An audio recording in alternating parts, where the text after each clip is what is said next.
Ikaw yung special disbursing officer. Ikaw yung nag-prepare ng confidential, yung physical financial plan. Hindi mo masabi kung empleyado ba. Hindi mo masagot-sagot yung napakasimpleng tanong kung empleyado ba si Colonel Lachica. The question is, why did you have to call Colonel Lachica to inform him, Colonel Lachica, ready na ang 125 million pesos? Bakit?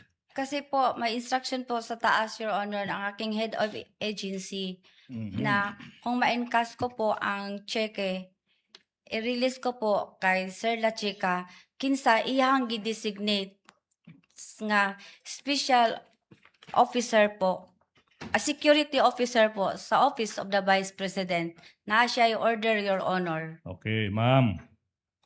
Sabi mo, tinawagan mo si Colonel Lachica kasi yun yung utos ng head of agency. Siguro sa ating mga kababayan na hindi alam, sino ba?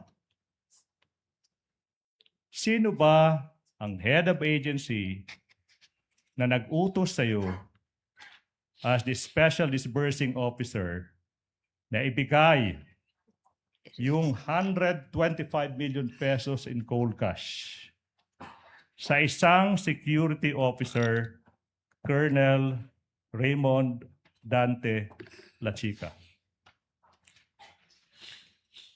Ang nag-utos po sa akin na i-release ang pera na 125M sa security officer na si Colonel Lachica ay si Ma'am Sara Duterte.